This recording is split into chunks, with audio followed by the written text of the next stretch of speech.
Bonjour à tous, merci une fois de plus d'être là si nombreux. On sait d'ailleurs que les réservations étaient limitées au nombre de places. Je pense que sinon on serait encore beaucoup plus nombreux. Parce que récemment, pour ceux qui l'ont vu à Genève, malgré les vicissitudes, on avait pratiquement 500 personnes qui s'étaient déplacées. C'est quand même un des signes très encourageants, c'est que petit à petit, de plus en plus de gens, malgré le travail des médias, le travail contraire des médias, de plus en plus de gens s'intéressent aux thèses, aux questions auxquelles on s'intéresse, moi et Pierrot, c'est-à-dire la question de la domination impériale, la question de la stratégie du choc, la question de la domination par le chaos, etc. Donc c'est très encourageant, donc je voulais vous remercier d'être là. Si vous pouvez vous taire là à côté, parce que c'est mon oreille qui frise. Donc je voulais vous remercier d'être là, parce que sans vous, rien ne serait possible.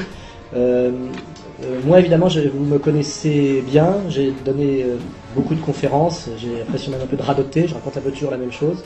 Je pense que tous les gens qui sont là, pratiquement, savent en gros ce que je vais dire et ce que j'ai à dire, à part les commentaires de l'actualité récente, qui est assez riche, et je pense qu'il nous fournira le plus gros du jeu de questions-réponses auquel je pense nous consacrons beaucoup de temps, parce que les gens, je pense, sont surtout là pour dialoguer plutôt que d'entendre de longs monologues. Donc moi, en fait, vous connaissez déjà mes conférences, c'est pourquoi je vais surtout, dans un premier temps, donner la parole à Pierrot, que lui vous n'avez pas entendu souvent. Donc je vais m'effacer devant Pierrot pour qu'il vous parle de son livre, de son projet, de ses analyses, qui sont un peu le complément de mon travail préalable. C'est comprendre l'Empire et survivre à son effondrement, parce qu'une fois qu'on a compris ce qui nous menace et ce qui va nous arriver, comme je pense qu'on comprend de plus en plus, vu la puissance du système qui est face à nous, on a peu de chances de gagner par les voies démocratiques ou électorales, etc. C'est une fois qu'on a compris, qu'est-ce qu'on fait de façon concrète pour survivre, sauver nos fesses, et éviter de se retrouver au milieu du champ de bataille, éviter d'être une fois de plus des victimes. Et c'est une question très concrète, très pratique. Et là, je crois que c'est Pierrot qui est performant et pertinent sur ce sujet. Et comme moi, je suis fatigué de parler, je vais lui céder avec un très grand plaisir la parole. Voilà. Merci à vous.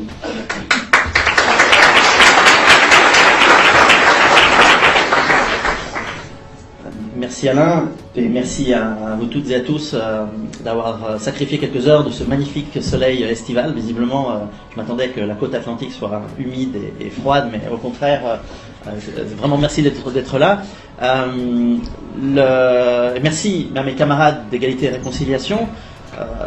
Alors on m'a souvent dit, mais pourquoi tu vas à Nantes avec Alain Soral? C'est quelqu'un de sulfureux, toi tu as une approche apolitique, pourquoi tu vas là-bas? Moi je dis non, d'abord j'ai pas une approche apolitique, vous allez le voir. Survivre, c'est tout à fait une approche très politique. Être vivant, c'est exister, c'est pouvoir continuer à faire de la politique éventuellement.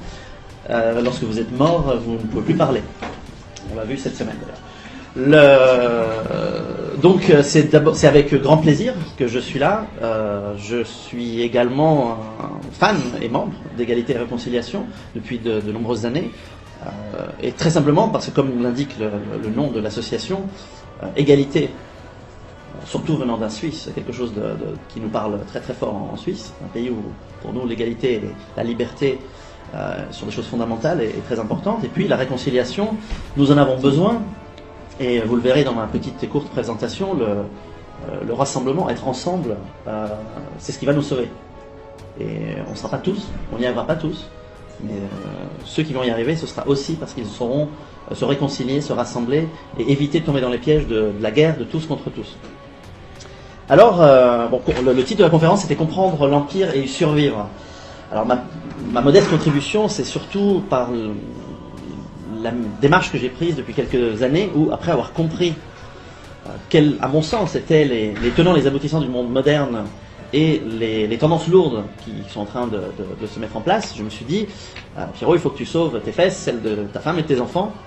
Et c'est clair que dans la prise de conscience qui m'a amené à ce raisonnement, de nombreux auteurs, dont Alain, ont fortement participé.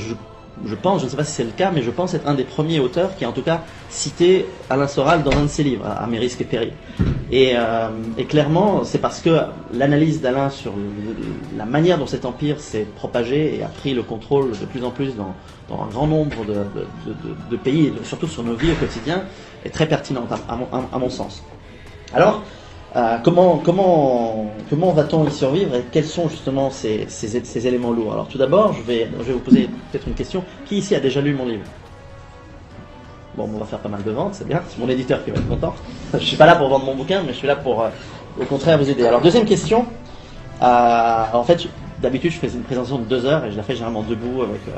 Mais on va la faire comme ça. Alors je vais vous demander de vous lever. Ça c'est aussi pour emmerder les caméras. Donc, ok.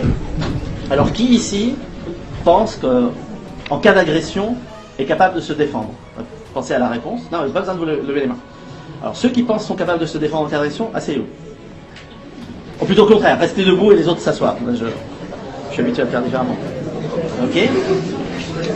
Bon, c'est normal de savoir se défendre. Bon, ok. Alors, parmi ceux qui sont encore debout, qui d'entre vous a un potager ou en tout cas 3 mois de nourriture en cas de coup dur stocké à la maison chez lui? Donc restez debout. Les autres, asseyez-vous. Ok. Et parmi ceux qui restent,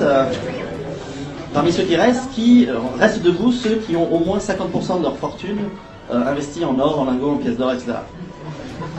Ok. Très bien. Ok. Donc, ceux qui sont assis, vous n'êtes pas dans la merde. Et ceux qui sont debout, vous n'êtes pas dans la merde parce que maintenant tout le monde vous a repéré. Ok.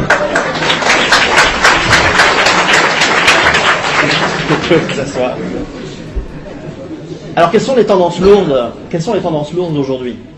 Sans aller dans la philosophie, en ressortant même des visionnaires comme Proudhon qui avait déjà parlé, ou Evola qui avait déjà parlé du problème du monde moderne. Alors, on est aujourd'hui dans un monde où nous sommes 7 milliards, c'est-à-dire 7 fois plus qu'il y a un siècle et demi.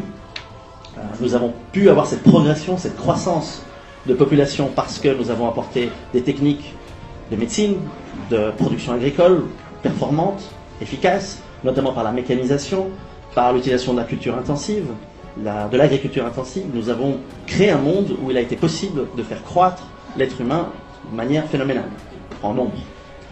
En qualité de vie, on en parlera, c'est moins évident. Cette forte croissance de la population amène forcément une consommation de ressources. Ça, c'est mon approche écologiste du problème, c'est que plus on est nombreux, plus on va consommer des ressources, plus on est nombreux à manger, plus on est nombreux à avoir besoin d'eau potable, de ressources agricoles, de transport, d'éducation, donc des écoles, de bâtiments, de logements, etc. C'est simplement une arithmétique. Donc la question qui se pose, et d'ailleurs la question que se posent les élites mondialisées depuis pas mal de décennies, c'est est-ce que c'est trop de gens ou pas assez, ou est-ce qu'il va y avoir des ressources pour tout le monde pendant longtemps? Empiriquement, ce que l'on remarque, c'est que lorsqu'on regarde les ressources naturelles aujourd'hui, surtout depuis l'explosion de la croissance chinoise, indienne, brésilienne, etc., c'est qu'on se rend compte que l'on consomme nos ressources, notamment le pétrole, d'une manière accrue, d'une manière de plus en plus rapide, et qu'il n'en reste plus pour longtemps. Et il y a énormément d'auteurs, d'ailleurs peu de ce que je dis est original, j'ai compilé beaucoup d'informations de beaucoup d'auteurs qui montrent que pétrole, cuivre, tungstène, fer, toutes les ressources naturelles aujourd'hui se consomment de plus en plus vite. Et comme chacun d'entre vous, comme tout le monde, on va d'abord chercher les ressources faciles, et ensuite on va chercher les ressources lointaines, chères et compliquées. C'est comme ça que ça fonctionne. Quand vous allez dans un arbre, vous prenez d'abord les fruits que vous pouvez attraper facilement, puis ensuite vous allez chercher votre échelle et vous allez plus loin, etc. Et on se rend compte aujourd'hui que nous arrivons au bout de ces ressources. Si on arrive à mettre vraiment des dates où on se rend compte qu'entre 2015 et 2025, on arrive à la fin de tout le pétrole, de toutes ces ressources de minerais, etc., qui sont faciles à exploiter. D'ailleurs, aujourd'hui, c'est pas par hasard qu'on fait des forages dans les schistes bitumineux, dans des eaux profondes, etc. C'est parce qu'il n'y a plus de pétrole, il n'y a plus de nouveaux gisements faciles. On a tout exploité. Bon, ça, ce sont des faits. Alors, on peut se tromper d'une année ou deux, on peut peut-être se tromper de 5 ans, mais ce sont des faits qui sont assez clairs, vous pouvez les vérifier par vous-même sur Internet, on arrive au bout de ces ressources. Et les gens disent, bah voilà, on arrive au bout, ça amène aussi de la pollution, l'infertilité des sols, la perte d'eau potable, etc. Et il y a beaucoup de gens de toutes tendances, évidemment beaucoup dans des tendances écologistes, qui disent, bah voilà, il faut qu'on se prenne tous la main les uns les autres et trouver des alternatives, etc. Mais les alternatives sont faibles, sont peu nombreuses, elles sont difficiles à mettre en place, surtout pour une si grande quantité de personnes avec un mode de vie si gourmand en énergie et si gourmand en ressources. On connaît tous cette image de si toute la planète consommait de la manière d'un Américain, on aurait besoin de 4 planètes et demie pour avoir les ressources naturelles pour pouvoir subvenir à ce type de mode de vie. Donc, la conséquence de ce raisonnement, c'est inévitablement, on va arriver à la fin. On va arriver à un monde qui est fini et on ne peut plus continuer longtemps de cette manière. Un peu comme finalement une espèce de, par exemple un virus qui se développerait dans un corps, une fois qu'il a tué ce corps et qu'il n'y a plus rien, ou une bactérie, eh bien le corps meurt, le virus n'a plus rien, n'a plus de quoi se développer, il se réduit en nombre, etc. C'est un phénomène totalement courant, biologique, observable, etc. Et la biologie s'applique également à l'être humain. On est également un être qui se nourrit, et quand il n'y a plus de nourriture, on se réduit, c'est des famines, des guerres, etc.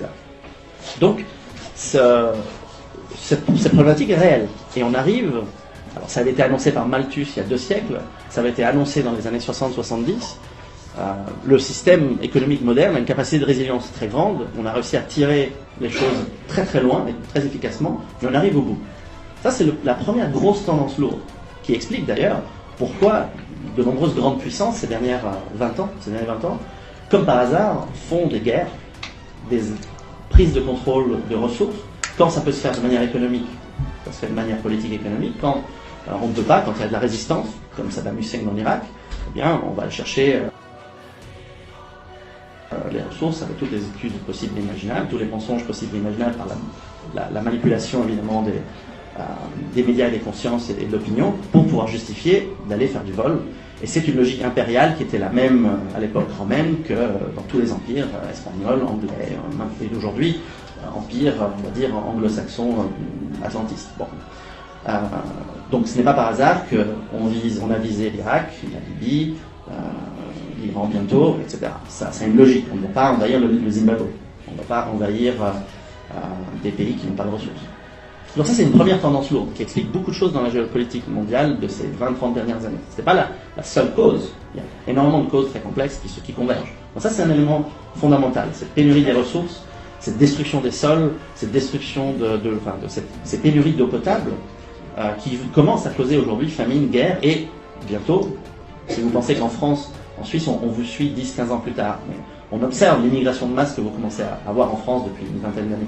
Ce n'est rien par rapport à ce qui va arriver. Mais rien du tout. On n'a encore rien vu. Lorsque des pays comme l'Égypte, avec 90 millions d'habitants, vont simplement ne plus avoir de nourriture ou d'eau potable, aujourd'hui l'Égypte importe 95% de sa nourriture. Okay, le jour où il n'y a plus de pétrole, on n'importe plus rien. Qu'est-ce qu'ils vont faire ces 90 millions d'Égyptiens?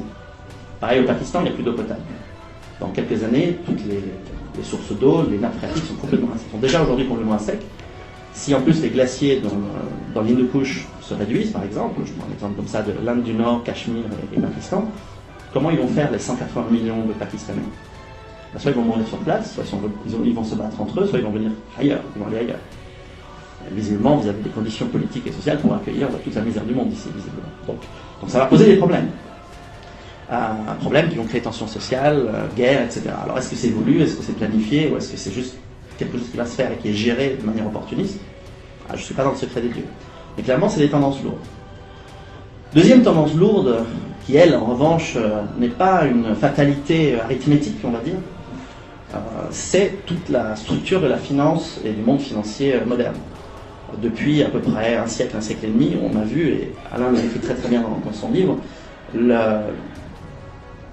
la prise de contrôle totale de notre économie, qui s'est accélérée depuis la fin de l'Union soviétique, depuis qu'il n'y a plus de concurrence, de tous les pans de l'économie par la finance, la banque surpuissante, et qui nous amène sur la logique du profit à court terme, sur la logique du rendement immédiat du capital, à de la délocalisation, profit maximum, destruction finalement de tout ce qui fait vivre l'immense majorité des gens, parce que ça ne profite pas au faible nombre de personnes qui sont propriétaires du capital et propriétaires, donc forcément via les banques, des entreprises, des grands groupes, etc. Donc même le complexe militaro-industriel qui est utile pour justement aller saisir les ressources, de plus en plus, il a été mis sous contrôle. Le fameux complexe militaro dont parlait Eisenhower a été mis sous contrôle de la finance mondiale. Et aujourd'hui, on se rend compte que c'est un processus qui a commencé exactement il y a un siècle, en tout cas aux États-Unis, avec la création de la Banque fédérale par un cartel de lutte bancaire. Aujourd'hui, dans toutes les banques européennes centrales sont également des cartels bancaires. La Banque centrale européenne également. Ce système est totalement dominant et a été mis en place. Ce système aussi a créé quelque chose de très intéressant pour notre analyse. Malheureusement, c'est quelque chose qui va nous faire souffrir et qui commence déjà à nous faire souffrir, c'est toute cette logique de dette. En fait, la croissance de ces 20 dernières années, surtout en Europe, mais de manière très très forte aux États-Unis, et quand on regarde de près les chiffres, on se rend compte que ça coïncide avec la fin du dollar étant basé sur l'étalon or, on se rend compte qu'il y a une création de dette pour compenser la perte de croissance réelle et la perte de création de richesse réelle du monde occidental. Et non seulement il y a eu un transfert de richesse vers les nouveaux pays émergents, Chine, Brésil, Inde, etc., mais en plus on s'est appauvri, mais on a camouflé notre appauvrissement par de la création de dette qui, sous forme de subventions aux entreprises, baisse d'impôts pour les fortunes modestes et élevées, et subventions de type chômage, retraite, RSA, etc., pour les plus modestes et les plus pauvres d'entre nous, eh bien, nous donne l'illusion qu'on est encore capable de vivre bien, etc. Il faut bien se rendre compte que tout ça, c'est artificiel, parce que la vraie richesse, on en parlera, c'est la terre, c'est le climat, enfin, c'est notre environnement, etc. Et si on a du surplus, on peut se permettre d'avoir des gens spécialisés qui vivent de ce surplus pour nous produire artisanat, commerce léger, etc. Enfin, on ne va pas refaire l'histoire des 4 derniers siècles. Mais on se rend compte aujourd'hui qu'on vit dans des sociétés de services virtualisées, financiarisées, où on ne produit plus vraiment de richesse réelle, et uniquement on gagne de l'argent, un salaire, souvent dans des métiers de plus en plus aliénants pour ceux qui ont la chance encore d'avoir un travail. Et cette subvention finalement pour avoir une paix sociale pendant les 20-30 dernières années, elle arrive au bout. Parce que la dette devient de plus en plus grande. L'intérêt de la dette, ne parlant même pas de rembourser le principal, devient de plus en plus lourd pour nos économies. Une part de plus en plus grande de notre produit national brut, si on veut, qu'il est impossible de rembourser cette dette. C'est illusoire. On voit tout ce bordel avec la Grèce, et les Grecs commencent à le souffrir. Ils sont déjà dans le début de l'effondrement économique et de l'effondrement social. Ceci va nous arriver. C'est mathématique. C'est impossible. Et surtout, on va en parler aussi, personne ne va prendre les seules mesures possibles pour faire table rase de tout ce système qui est totalement virtuel. Parce que qu'est-ce que l'argent si ce n'est qu'une vue de l'esprit? C'est une chose, on se met d'accord pour dire, bah voilà, ce bout de papier, aujourd'hui basé sur rien. S'il était encore basé sur l'or, ou sur de l'argent, ou sur une valeur intrinsèque qui peut être échangée à tout moment, ça pourrait encore se discuter. Mais non, qu'est-ce que ça vaut 1 euro? C'est un bout de papier, ça vaut rien. Mais vous êtes d'accord de donner 1 heure de votre temps contre un certain nombre d'euros, et on est d'accord de vous vendre un certain nombre de biens en échange de ce bien. Enfin, on ne va pas faire un cours d'économie, mais c'est une vue de l'esprit. Donc on pourrait très bien faire table rase. L'Allemagne l'a faite en 1946, il me semble, 1er janvier 1946, ou c'était 1947.